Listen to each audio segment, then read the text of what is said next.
Good morning, good morning. Happy Monday, happy Memorial Day. My name is Carol White. I'm an author, publisher, and I'm the owner of MHB Publishing. And I would like to thank you for joining me on today's segment of When Life Needs a Detox. This is the rescheduled segment from last week.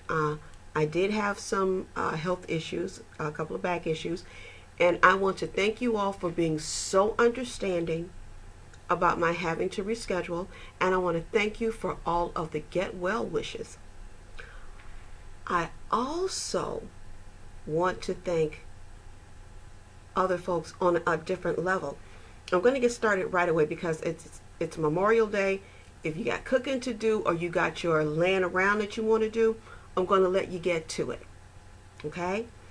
But I have an update on my topic from last week, sin versus evil. Which one is forgivable? Now, a lot of you were said I was right on point and that you agreed. You had a few questions, although you did agree with me.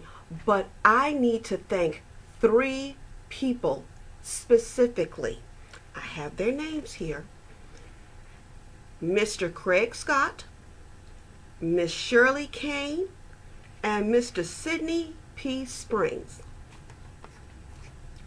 If you guys are watching, I have to thank you 3 wonderful human beings for the lessons that you made me go learn. It was amazing. Now, I have to explain this. Mr. Scott is an atheist who really has his thing with Christianity is that for him it doesn't make sense. It's a little too inconsistent for him. And the concept of forgiveness doesn't jive with him. And it's okay. I get it because sometimes it don't jive with me either. Miss Shirley Kane was a Christian until she converted to ancestorism, the veneration of our ancestors. I didn't know what that meant, so I had to look it up. And Mr. Sidney P. Springs said he doesn't believe, he's not a Christian, he believes in the black man. And I have to be honest with y'all. You know that one threw me. I believe in the black man. Now, I do believe in my black man, but the black man. And I was wondering, is this just something that comes up, or is it actually an ideology? And it is. It's an ideology. You would not believe the information that is out there about other religions. We just don't take the time to learn it or to look at it. Now, let me start with Mr. Craig Scott. Now, he is an atheist. Now, you hear about atheists and the first thing is, oh, they don't believe in God, they hate God, blah, blah, blah, blah, blah. No, they don't. I had to look it up because I really wasn't sure about what it meant to be an atheist. Just someone who doesn't believe in God, that has no belief system. Here, I went on Wikipedia and looked this up. The word atheism comes from the negative a, which is no, and theos, which means God. Hence, in its basic terms, atheism means no God. It's the lack of a belief in a God and or the belief that there is no God. Now, what you also have to look at is they don't recognize any type of deity in their lives. And the reason is because they question the inconsistencies within the religion. And let's face it, y'all, as Christians, if we just telling the honest to goodness truth, there are inconsistencies and hypocrisies that go along with Christianity. Usually, they come when you start putting more emphasis on the man or woman administering the message than what the message is supposed to mean to you. Listen, let's talk. Okay? We're Christians, and we got to go back to the beginning. We weren't born Christian. We were born human. Becoming a Christian and acknowledging Christianity as our religion of choice was just that. It was a choice. We choose to be Christian. We are human by nature. We choose to be Christian. But Christianity isn't so much a religion. Christianity is supposed to be our way of life. Christianity isn't learned in church. Christianity should be learned by you seeing how I treat you, how I treat others, how I treat myself. You're supposed to see God in me. There's a song, a chorus to a song. They will know we are Christians by our love. People have to see Christianity. You can't tell them about it. They have to see it. They have to know it's there. And that's the problem that the atheists have with religion, is the inconsistencies. And they don't hate God. Now, here's the deal. They do not hate God. You cannot hate what you do not acknowledge exists. If you say God doesn't exist, how do you hate what doesn't exist? So they don't hate God. But they do have a set of beliefs. And those beliefs, while they may not be based in Christianity, are very real to them. And they should be respected. Now, my lady, Shirley Kane, she believes in karma and the veneration of our ancestors. And basically, veneration is giving honor to our ancestors. Now, the one thing with karma is she kind of believes, and her karma is an eye for an eye. And biblically, Old Testament, biblically speaking, she's absolutely right. That's what karma calls for, an eye for an eye. But the more I read about karma, because we use the word all the time. What goes around comes around. Oh, it's karma. It's karma. You need to learn what it means. Karma, and I had to look everything up, is the executed deed, work, action, or act, and it is also the object or the intent. It basically, it is your action begets another action. So good in karma will beget good. Evil in karma will beget evil. Vengeance in karma will beget vengeance. So for karma, everything you do is cyclical. It will whatever you do, it's like a boomerang. Whatever you do, it's going to return to you.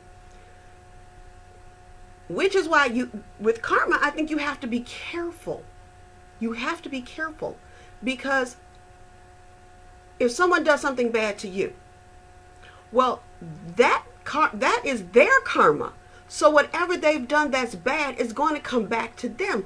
But if you take it upon yourself to get vengeance on this person, well, now you've set yourself up for somebody to get vengeance on you. So now you've got these dueling cycles. And like I said, for me, that's a lot of energy. And it's a lot of energy that I don't want to give to evil. I don't knock her. That's how she feels. But that's how I understand the karma to be. But now what I really, really found interesting, oh my goodness. It's called, yeah, I'm trying to get it together. My mind is not going so fast.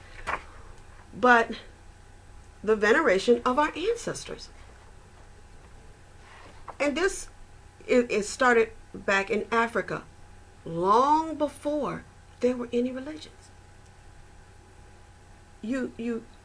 Oh my God, it's just, y'all have to forgive me. I picked the one piece of information that has the smallest writing and I can't see it. I'm so sorry. Wait a minute, I have to switch up.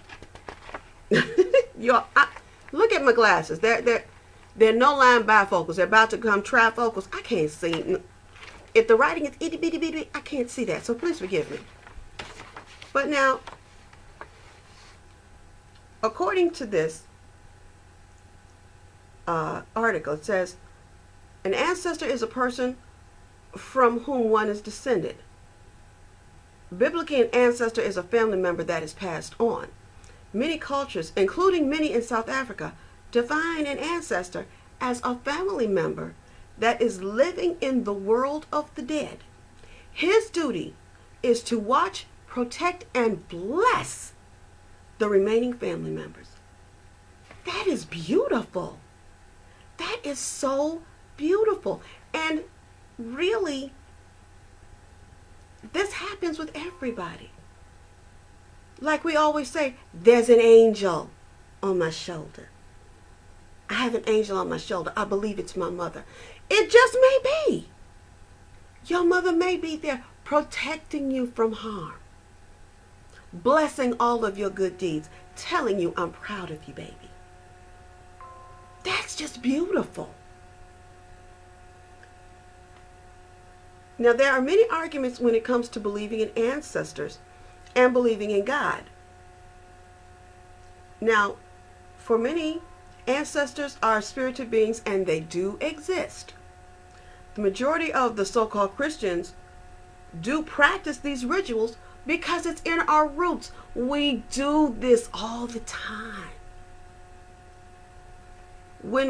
If you think about it, we give honor to our ancestors every time we speak their name. We do a ritualistic honoring of them when we go to the grave site and place flowers on the grave and pray over them and tell them what's going on with the family. We give honor to them when we excel in our lives. Oh, we honor our ancestors all the time. But nobody really thinks about it. You don't think about it until you see it in writing. It was beautiful. It was absolutely beautiful. I have to thank you all so much. And Mr. Sidney P. Springs, I have not forgotten about you. Let me tell you, this one took me. I have to tell Mr. Sidney P. Springs, this one took me there. Because at first I'm like, okay, wait a minute. He believes in a black man. Yeah, I did the church folk thing as opposed to the Christian thing. Like I said, it's a daily journey. We all falter at some point. But I needed to find out his point of view before I could poo-poo it for real. And I'm telling you, there's a lot of information. And I found this article on African spirituality. It says, the black man is God and other teachings of the 5% nation. Well, there's a lot of information here. And it says that the 5% nation, also known as the nation of God and earth, teaches that the black man is God, Allah, and supreme.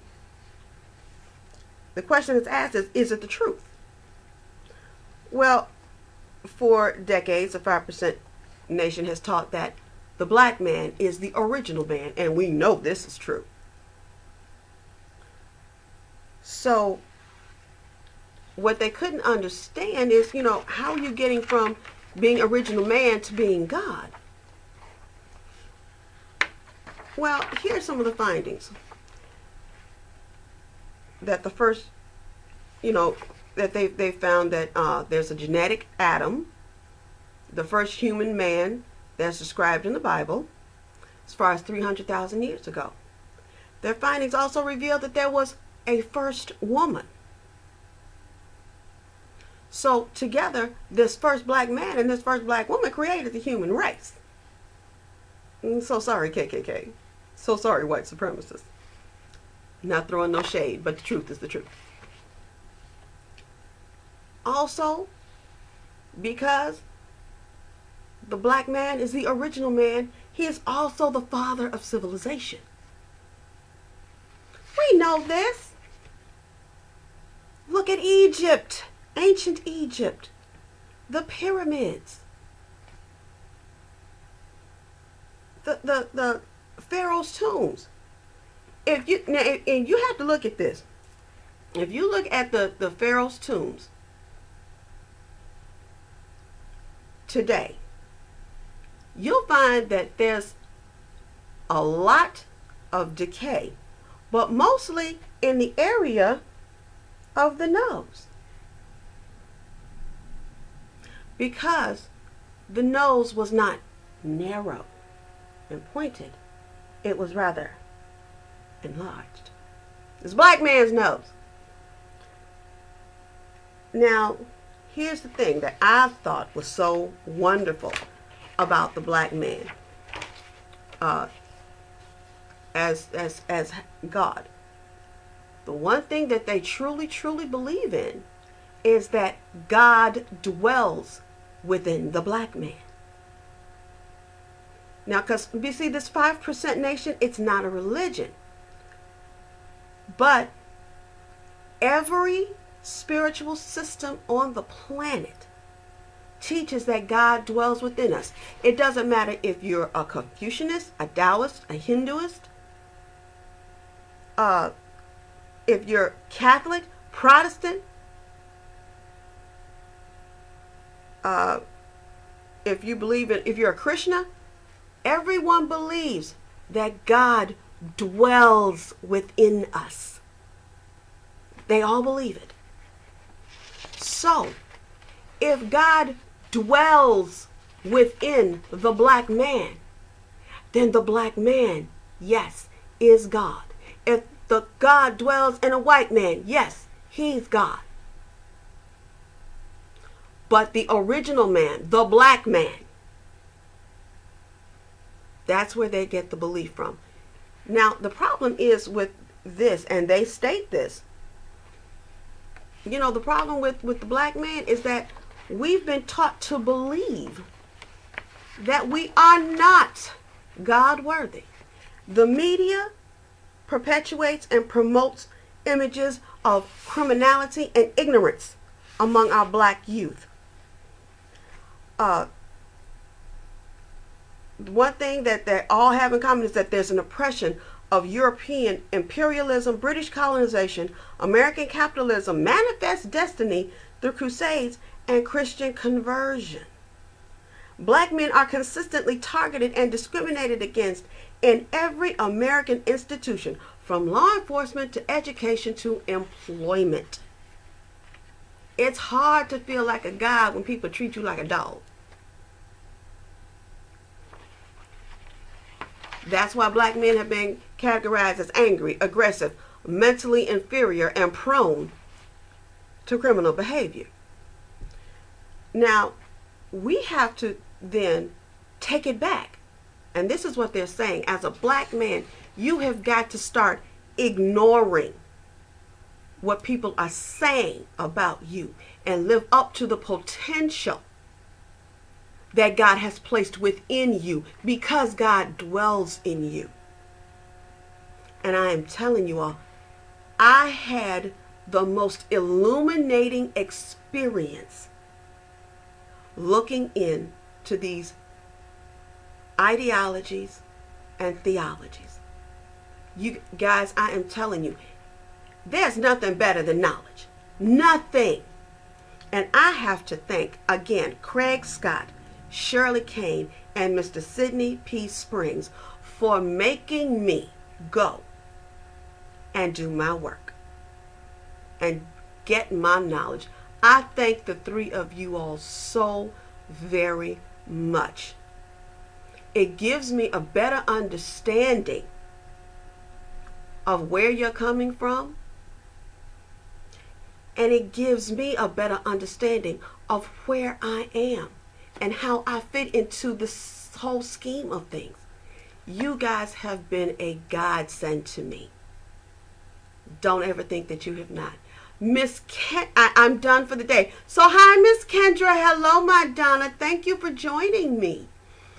And yes, Miss Kendra, we must live up to the potential.